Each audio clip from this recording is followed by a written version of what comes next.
আজকের lecture matter হলো high court permission পরীক্ষা, Bangladesh bar council, civil appeal. এর আগে আমরা খুব মন দিয়ে শুনব, এর আগে আমরা প্রত্যেক বছর দেখছি এ গ্রুপে সিভিল থাকে, বি গ্রুপে ক্রিমিনাল থাকে, আর সি গ্রুপে রিট থাকে। কিন্তু বর্তমান সময়ের কয়েক বছর ধরে দেখতেছি যে এরকম এ বি সি ঠিকই থাকে, কিন্তু এতে সিভিল, বিতে ক্রিমিনাল, সিতে রিট এইরকম লেখা থাকে। এখন ধরেন এতে যদি আপনার প্রশ্ন দিয়ে দিল রিট, কিন্তু মানুষ যদি সিভিল আপিল মনে করে লেখা যায় তাহলে শুরুতেই ভুল না? বোঝা গেল কথাটা? তার মানে হলো এখন যে কোনো গ্রুপে যে কোনো প্রশ্ন উল্টাপাল্টা করে দিতে পারে। এখন আপনি যে আগে মুখস্থ করে গেছেন যেভাবে, ওইভাবে যদি দিয়ে আসেন পুরো 3 ঘন্টায় রাইট আনসার দিয়ে আসলেন, কিন্তু আপনি কিন্তু একেবারে 0 পাবেন। বোঝা গেল কথাটা? তার মানে হলো প্রশ্নটা আগে বুঝতে হবে। তাও প্রশ্নটা আপনার আগে বুঝতে হবে। প্রশ্নটা তাও কীভাবে বুঝতে হবে তা জানেন? মানে একটা প্রশ্ন বোঝার জন্য আপনার সর্বোচ্চ 5 মিনিট টাইম থাকবে। 6টা প্রশ্ন না, তাও তো 5 মিনিট করে 30 মিনিট হয়ে যায়। খেয়াল করছেন? যদি 5 মিনিট করে নেন, হ্যাঁ, তাহলে 5 মিনিটের বেশি কিন্তু সময় পাবেন না। তার মানে একবারই পড়ে আপনার প্রশ্নটা বুঝতে হবে। গেল একটা কথা। তাহলে 5 মিনিটের বেশি টাইম নেবেন না পড়ার জন্য, এবং এতে আপনার পূর্ণাঙ্গ করে বুঝতে হবে। গেল একটা। আর একটা ব্যাপার, অথবা দিয়ে প্রশ্ন থাকবে। হ্যাঁ, এতে দুটো প্রশ্ন। তার মানে একটা প্রশ্নের জন্যই 5 মিনিট সর্বোচ্চ সময় পাবেন। অর্থাৎ একটা প্রশ্ন করার জন্য আপনি 10 মিনিট সময় পাবেন। জি স্যার। অথবা দিয়ে থাকে না? জি স্যার। ক্লিয়ার হলো কথাটা? একটা প্রশ্ন করার জন্য 10 মিনিট সময় পাবেন। এখন যদি কেউ বেশি সময় নেওয়া ফেলায় তাহলে সে অ্যান্সার করে আসতে পারবে না। ক্লিয়ার হলো বিষয়টা? আরেকটা বিষয় হলো যে আপনি একটা প্রশ্ন পড়ার জন্য কতটুকু সময় নেবেন। একটা প্রশ্ন লেখার জন্য আপনি সর্বোচ্চ 45 মিনিট টাইম নেবেন। খুব মন দিয়ে খেয়াল। 1 ঘন্টা টাইম পাবেন আপনি, কিন্তু আসলে 1 ঘন্টা নেবেন না, নেবেন আপনি সর্বোচ্চ 45 মিনিট একটা প্রশ্ন লেখার জন্য। তবে আর একটা কথা, একটা প্রশ্নের মধ্যেই অনেক সময় 2টা প্রশ্ন এমনভাবে লেজ লাগায় 2টা প্রশ্ন করে, 2টা প্রশ্নই বড় বড়। খুব মন দিয়ে খেয়াল। সেক্ষেত্রে ওই একটা প্রশ্ন লেখার জন্য আপনি 1 ঘন্টা টাইম নেবেন, প্রত্যেকটা লেখার জন্য 30 মিনিট। যেহেতু 2টাই বড় প্রশ্ন, এই জন্য আপনি 30 মিনিট টাইম নেবেন। ক্লিয়ার হলো কথাটা? তাইলে যদি একটা প্রশ্নের মধ্যে যদি বড় প্রশ্ন থাকে 2টা লেজ লাগায়, তাইলে ওই প্রশ্নটা লেখার জন্য আপনি 1 ঘন্টা টাইম নেবেন। আর যদি একটা বড় একটা একটু ছোটো প্রশ্ন থাকে তাহলে 45 মিনিট টাইম নেবেন। ওইভাবে লেখা শেষ করবেন।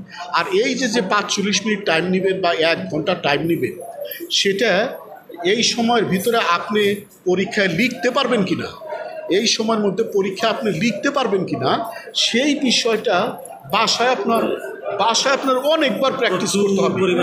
ওই যে দেখে লিখলে হবে না, মুখস্থ করে বাসায় টাইম ধরে লিখতে হবে। ঘড়ি একটা সামনে রেখে, কাঁটাওয়ালা ঘড়ি একটা সামনে রেখে আপনি বাসায় প্রচুর প্র্যাকটিস করতে হবে, নাইলে কিন্তু আপনি পরীক্ষায় দিয়ে আসতে পারবেন না। বাসায় প্র্যাকটিস করে দেখতে হবে যে আপনি ওই 30 মিনিটে পারেন কিনা, 45 মিনিটে পারেন কিনা। যদি না পারেন তারপরের বারে আরও স্পিড বাড়াই দিবে। আমি আমার সময় দেখেছি যে আমি রিট আগে দিচ্ছি গ্রুপ সি, আমার 45 মিনিটে একটা প্রশ্ন লেখা হয়ে গেছে, কিন্তু আশেপাশের লয়ারদের দেখছি এদের এখনো প্রশ্নই বোঝা হয়নি, এরা এখনো লেখাই শুরু করে না। তাহলে এরা পাশ করবো কেমনি? ক্লিয়ার হয়েছে কথাটা?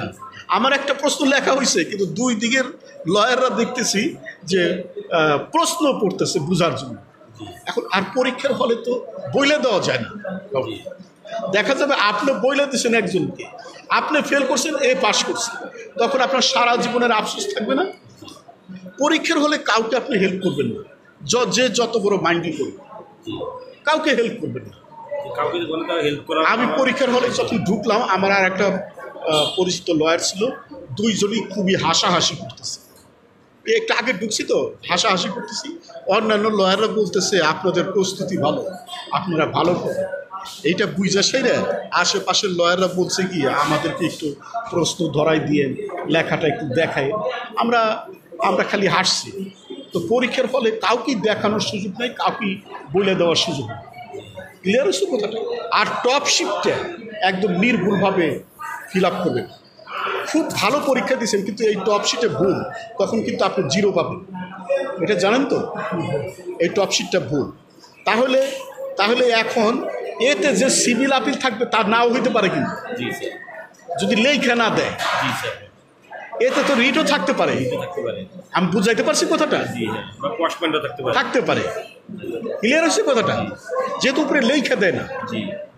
আর লেখা দিলে ভালো। সিভিলের মধ্যে থাকলে হয় সিভিল আপিল থাকবে, নয় সিভিল রিভিশন থাকবে। জি জি, দুটো থেকে দেখুন একটা। Right right right. আর যদি ক্রিমিনালে হয় ক্রিমিনাল আপিল, ক্রিমিনালের তো নাই, রিভিশন দেয় না নাকি? না, ক্রিমিনালের আবার ওই যে বেল পিটিশন থাকে। বেল পিটিশন যদি থাকে, ক্রিমিনাল আপিল এবং বেল পিটিশন, তাহলে কিন্তু সেক্ষেত্রে ওই প্রশ্নটা লেখার জন্য 1 ঘন্টার সময় নেবে। কারণ ওই বেল পিটিশনও কিন্তু অনেক বড়। জি। ওইটা যদি আপনি 2 লাইন করেও লিখবার চান, অনেক বড়। একটা গ্রাউন্ড যদি 2 লাইন করেও লিখবার চান, জি, একটা পয়েন্ট যদি আপনি 2টা লাইন 2টা সেন্টেন্স করেও লিখবার চান, অনেক বড়। জি। হ্যাঁ, এই জন্য আপনি তখন কিন্তু ক্রিমিনাল আপিল যদি দেন, লম্বা প্রশ্ন হয় মূলত ক্রিমিনাল আপিল। হ্যাঁ, ক্রিমিনাল আপিল ওটা রিটেও হইতে পারে, আবার সিভিল আপিলও হতে পারে। সিভিল আপিলে যদি স্টে অ্যাপ্লিকেশন দেয়, সিভিল আপিল আবার ছোট প্রশ্ন স্টে অ্যাপ্লিকেশন দেয়। ওইটা আপনি প্রশ্ন পড়ে বুঝতে হবে যে দুটাই বড় প্রশ্ন কিনা। জি। ক্লিয়ার হলো কথাটা? জি। ওই স্টে অ্যাপ্লিকেশন দেয় সিভিল আপিলে। তাহলে সুতরাং আপনি প্রশ্নটা পড়লেই বুঝতে পারবেন যে এখানে 2টা বড় প্রশ্ন নাকি 2টা ছোট প্রশ্ন। হ্যাঁ, ঠিক আছে। এই যে দেখেন, এই যে এখানে তো দেখেন, এই যে একটা বড় প্রশ্ন। এই যে আবার বিতে গেছে draft an application for stay of the operation of the judgement and decree stating be relevant law and grounds. এই যে এইটা বড় প্রশ্ন, দেখেন কেমন বড় প্রশ্ন। এই দেখেন, এই যে একটা বড় প্রশ্ন, এটা বড় প্রশ্ন না? গেল। আবার দেখেন এই যে স্টে অ্যাপ্লিকেশনটা কত, কেন স্টে অ্যাপ্লিকেশনটা বড় প্রশ্ন কেন? দেখেন এখানে সিভিল আপিল কয় পৃষ্ঠা, আপনি একটু খেয়াল করেন, আমার কথা খালি বোঝার চেষ্টা করেন। এখানে কি সিভিল আপিল কয় পৃষ্ঠা? 3 পৃষ্ঠা। আর যে স্টে অ্যাপ্লিকেশন কয় পৃষ্ঠা? 1 2, এই যে এইটাও 3 পৃষ্ঠা। তাহলে এটা বড় প্রশ্ন না, নাকি এটা ছোট প্রশ্ন?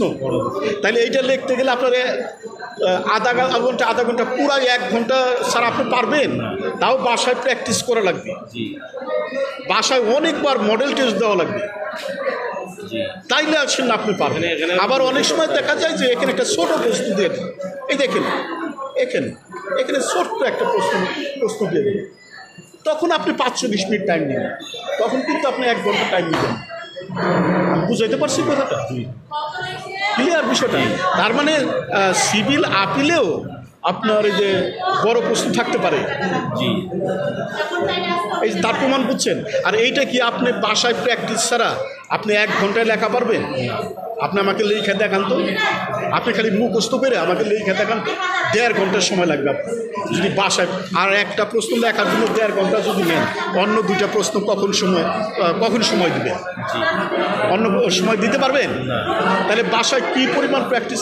এই যে আপনি তো ইদানিং আসছেন, আমি 2016 সাল থেকে অ্যাডভোকেট হওয়ার পর থেকে কি যে পড়াশোনা করছি, আশেপাশের মানুষ দেখছি। হ্যাঁ, মানে হাইকোর্টে পরীক্ষা দেওয়া না, এই যে ইয়ের পরীক্ষার থেকে, এই যে জজ কোর্টের উকিল হওয়ার পর থেকে আমি হাইকোর্টের পড়া করছি সিরিয়াস। আর কি যে পড়াশোনা করছি, আমার মনে হয় আমার মতো বাংলাদেশের 2-1 জন হয়তো পড়াশোনা। 2016-তে আমি শোনো 2016-তে, হ্যাঁ। আর ওই সময় থেকেই কিন্তু আমি এই যে হাইকোর্ট পারমিশনের বই কিনে পড়া করছি, তাও বুঝা পড়ছি, লেখছি, কিন্তু কোচিং করি নাই। কিন্তু আমি মুখস্থ করছি, আমি বড়ি ধরে আমি নিজে লিখছি, কোচিং করি নাই কিন্তু একটা কারণ বুঝাইতে পারছি? সবচেয়ে বড় কথা কি, এখন এই প্রশ্নটা আপনি মুখস্থই করলেন, আপনি যদি বাসায় প্র্যাকটিস না করেন আপনি কি 1 ঘন্টায় দিয়ে পারবেন? আপনি প্র্যাকটিস করে দেখেন তো। লেখার আর ইস্টে কেন বড় হয়? আপনি একটা মামলার একটা অর্ডার ইস্টে চাইতেছেন, দিন আদালতের একটা অর্ডার ইস্টে চাইতেছেন, তার মানে আপনাকে দেখেন এখানে কী কী দেওয়া লাগবে। অস্ট্রেটেল তো আপনি দিবেনই, দেখেন এখানে সিউইতেও দিবেন। খেয়াল করেন, সিউইত মানে কি? মামলার পর্যায়ক্রমিক বর্ণনা দিলেন। তারপরে এখানে দেখেন এই সিউইতের ভিতরে লাস্টে আবার কিছু গ্রাউন্ডস দিতে হবে লাস্টের দিকে, সিউইতের ভিতরেই লাস্টে কিছু 2-1টা গ্রাউন্ড দিতে হবে, 2-1টা সাবমিশন দিতে হয়। যে দেখেন সাবমিটেড, এগুলো সাবমিশন, 2-1টা গ্রাউন্ড 2-1টা সাবমিশন দিতে হবে। আর পর্যায়ক্রমিক বর্ণনা তো দিবেনই। ওই ইস্টের মধ্যে কিন্তু আলাদাভাবে গ্রাউন্ডস লেখে গ্রাউন্ডস দিতে হয় না। আমি বুঝাতে পারছি কথাটা? সেক্ষেত্রে কি ওই সিউইতের মধ্যে লাস্টে আপনি কিছু গ্রাউন্ডস দিন। আপনি বুঝা পারলেন? যেটার মধ্যে অ্যানেক্সার থাকবে অ্যানেক্সার দিবেন, আর যেটার মধ্যে অ্যানেক্সার থাকবে না অ্যানেক্সার দিবেন না। লাস্টের দিকে কিছু গ্রাউন্ডস দিয়ে দেবেন সিউইতের ভিতরে। বুঝতে পারছি? আবার দেখেন ইস্টের ভিতরে কিন্তু আপনি ওই প্রেয়ার তো দিবেনই, তারপর আবার এফিডেভিট দেওয়া লাগে। আর একটা ব্যাপার, এফিডেভিট যেহেতু অনেক জায়গায় কাজে লাগে, এফিডেভিট যেহেতু অনেক প্রস্তুতি দিতে হয়, একটা এফিড আপনি ক্লাস 5-এর ফার্স্ট বইয়ের মতো মুখস্থ করে ফেলাইবেন ঝরঝরা, যাতে সর্বোচ্চ 5 মিনিটে লেখা পারেন এফিডেভিট। যেহেতু বহু জায়গায় আপনার এফিডেভিটটা লাগে, আপনি এফিডেভিটটা এই যে লেখাটা প্রায় একই রকম, প্রায় সব জায়গায় সবগুলো একই রকম। হ্যাঁ, একই রকম। তাহলে বুঝছেন ব্যাপারটা? তাহলে এইটি থাকুক, এইটি আপনি মুখস্থ করে কালকে রোববার আমাদের দেন, রোববারে লেখেন 1 ঘন্টায়। ওই দেখে লেখার কোনো মানে হয় না, একদমই মানে হয় না।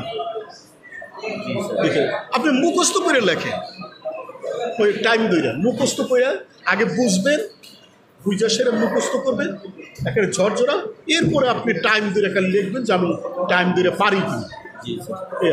তাহলে রবিবার দিন আমাকে এইটি আমাকে লিখে দেখান 1 ঘন্টার মধ্যে, দেখেন পারেন কিনা, দেখেন আমার কথা সত্য না মিথ্যা বুঝা পারেন। ভাষায় পর্যাপ্ত প্র্যাকটিস না করলে কখনোই 45 মিনিটে লেখা পারবেন না, কখনোই 30 মিনিটে লেখা পারবেন। রোববার 1 তারিখ রোজা। তাহলে ই করেন মুখস্থ করে 2 দিন তো মাঝখানে গ্যাপই আছে, 2 দিন তো গ্যাপই আছে। তাহলে মুখস্থ করে মডেল টেস্টটা দেন। তাহলে আজকের মতো লেকচার সমাপ্ত। মূল কথা বলছি না? ওকে স্যার, জি স্যার।